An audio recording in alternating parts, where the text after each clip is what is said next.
Bon, salut à tous les gars, j'espère que vous allez bien. Ça Azur, de la vidéo sur l'analyse de l'épisode 25 de Frieren. Il était tout bonnement sublime. Et l'analyse que j'ai faite, quand j'ai fait l'analyse, bah je me suis régalé et l'épisode va être fou. Voilà, allez c'est parti. L'épisode débute avec la conception de la stratégie.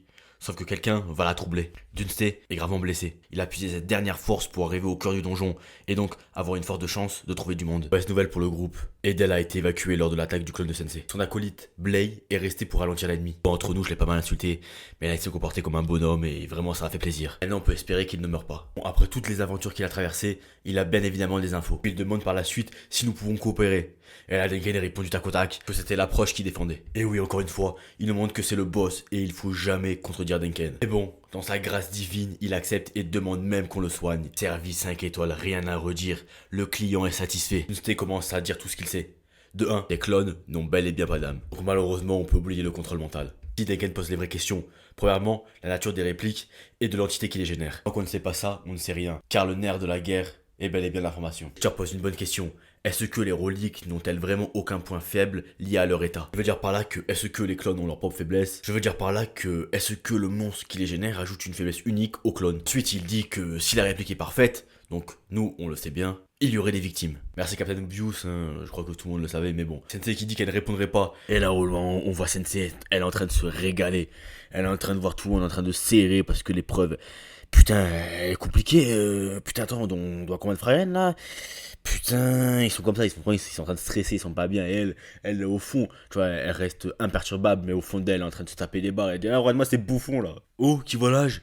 Deux personnes qu'on apprécie énormément et qu'on connaît très bien. Elles arrivent en mode détente et en plus elles rajoutent des informations sur les clones. Ils n'ont pas de faiblesse propre. Merde. Bon, pas grave, on va trouver autre chose. Pour les sélectionner, ils apprennent enfin que le monstre qui génère les clones est le Spiegel. Et par la suite, on comprend enfin comment elles ont réussi à survivre dans ce donjon. Mon frère aîné faisait tout simplement partie d'un groupe d'exploration envoyé par la Société des Mages. Bon, lui me vole les mots, sauf qu'au moins, moi, je ne suis pas condescendant. Il ajoute qu'elle aurait pu au moins partager les infos. Ce qui est juste, sauf que pour elle, l'ambiance n'était pas au rendez-vous. Et sur ça, je peux la comprendre, parce que rappelez-vous qu'elle a détruit l'ambiance. Elle lui envoie un gigantesque pic de glace dans la gueule.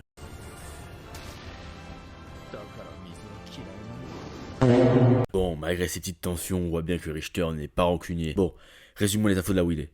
Déjà de 1, le Spiegel se cache derrière les grandes portes avec le trésor. De plus, il est très faible, il ne peut que créer des copies et les copies disparaîtront s'il meurt. Ces informations sont précieuses, le groupe sait et peut enfin mener leur stratégie à bien. Mais bon, ça serait trop facile s'ils agissaient juste de tuer le clone. Car il y a tout simplement un puissant sceau qui maintient les portes fermées. Un cadeau de ma copie. Ok Frieren, merci beaucoup, même si honnêtement on se serait franchement passé de ce cadeau. On apprend quelque chose d'important. Le clone a un objectif bien précis, il est de protéger le Spiegel.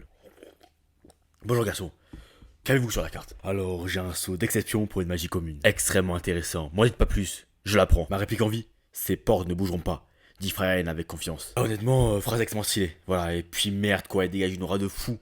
En fait, elle sait bien que personne ne peut la tester et elle le fait bien comprendre. Putain, elle a pas tout dit. Le Spiegel copie toute personne qui rentre dans le donjon. Bon, ça on le savait déjà. Mais, car il y a un mais, sinon ça serait pas drôle, les clones se regroupent au cœur du tombeau. Bon là Winnie, je t'aime beaucoup, mais s'il te plaît, dis les choses avant. Qui pose problème, car ils ont un temps limité. Fern, qui a une idée derrière la tête, demande si les répliques reproduisent à la perfection le fonctionnement de notre esprit. Encore une fois, eux ne savent pas tout ce qu'on sait nous. Et elle ajoute qu'ils reproduisent donc nos habitudes en combat et les faiblesses associées. Nous allons peut-être bien nous en sortir. Bon, Fern connaît bien Frieren, donc si elle dit ça, c'est qu'elle est sûre de son coup.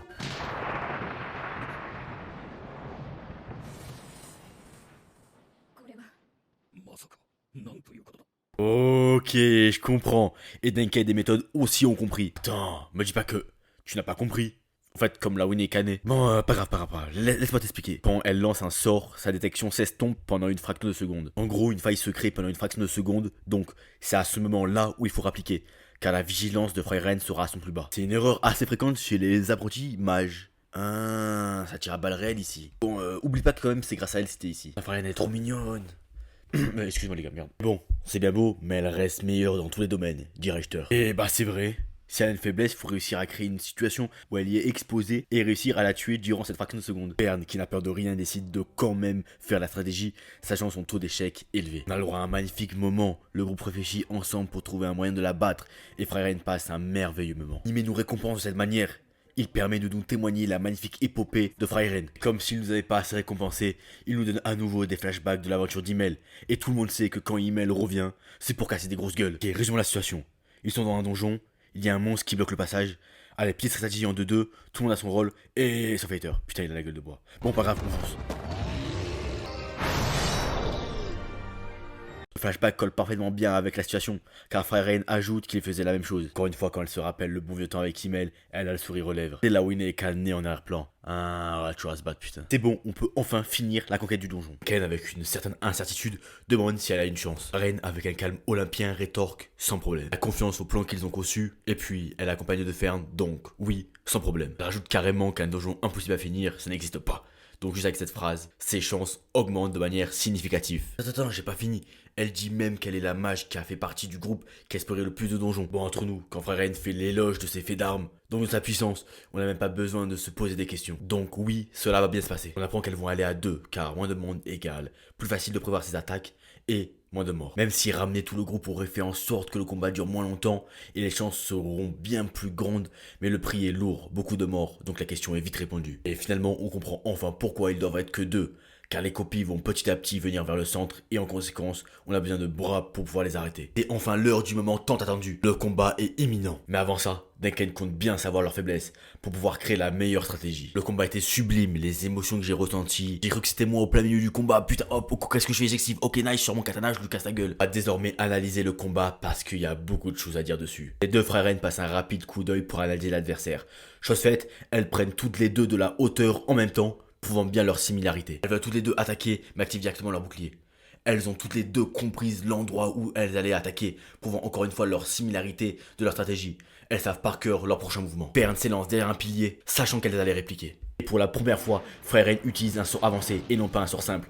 Judrajim, le tonnerre de la destruction. Prouvant bien l'enjeu de ce combat et la réelle puissance de Frieren. Et dites-vous que c'est qu'un aperçu. Scène qui suit est sublime. Les deux Frieren se tiennent tête à tête et l'une avec son bâton vers le haut et l'autre vers la gauche, montrant qu'elles font qu'un. Et la chose la plus folle est la puissance de ce sort. Le bruit qu'il fait et la puissance qu'il dégage n'a rien à voir avec les petits sorts qu'utilisent les autres mages. Frieren qui esquive aisément les attaques du clone comme si elle pouvait voir quelques secondes dans le futur. Pour au final se rapprocher d'elle. Les deux sont face à face, leurs bâtons collés, prêts à riposter. Les attaques précédentes ont touché un pilier et une partie tombe, ce qui nous offre l'une des plus belles scènes de l'anime. L'ombre qui parcourt les deux comme s'il s'agissait d'un décompte, puis elles utilisent un nouveau sort. Vozombel, qui est du même acabit que Judrajim, donc un sort avancé. Provoque une explosion de lave destructrice. Regardez comment l'énorme bloc de pierre a fondu. Frieren utilise des sorts supérieurs exprès pour permettre à Fern de se faufiler dans un bon endroit. Plus, la détection de mana du clone s'estompe.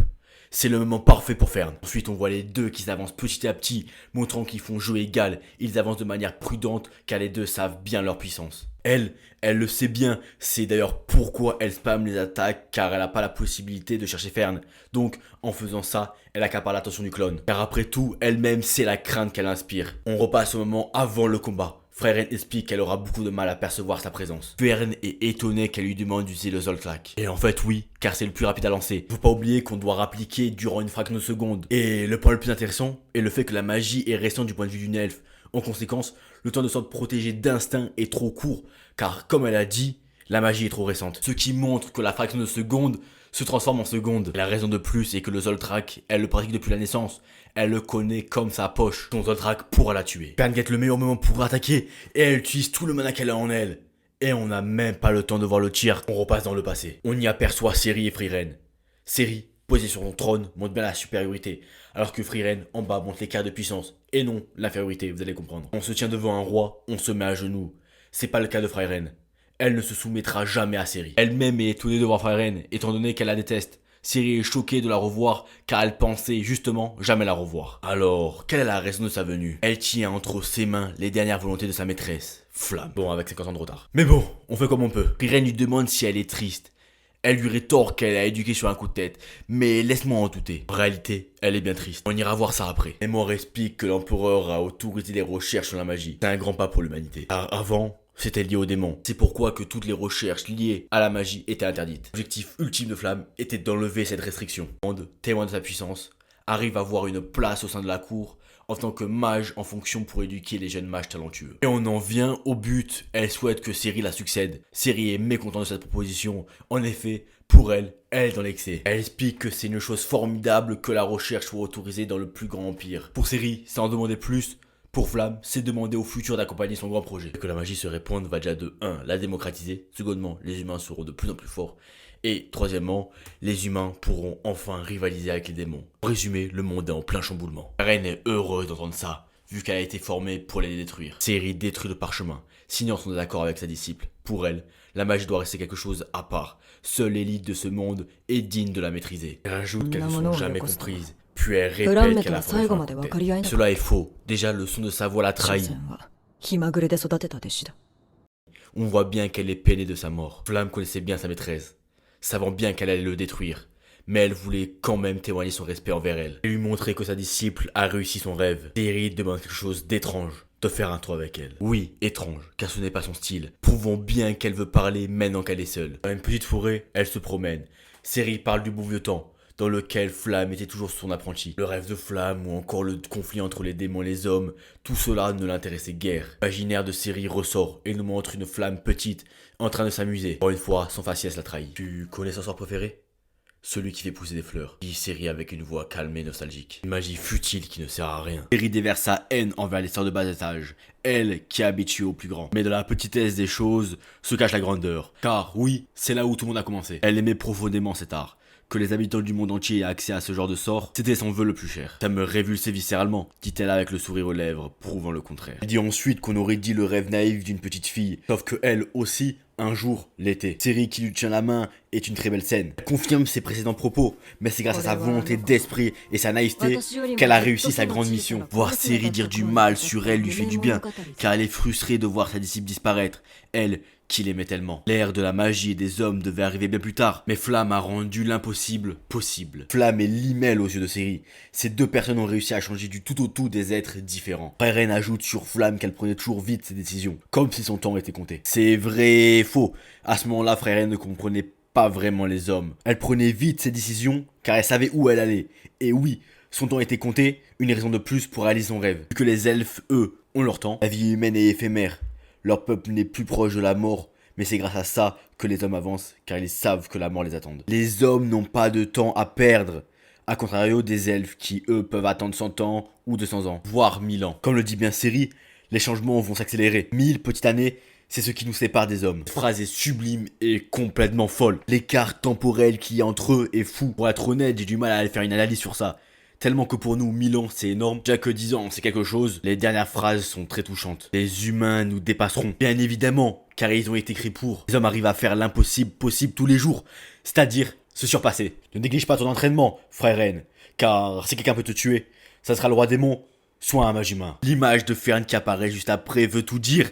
Après tout, une image vaut mieux que 1000 mots. Freyren, face à la brise, vient de vivre l'un des moments les plus inoubliables de sa vie. Plus le temps passera, plus les hommes seront plus forts, donc plus de magie, ce qui égale à plus de sorts. Freyren vient de vivre à l'instant ce qu'elle attendait depuis longtemps.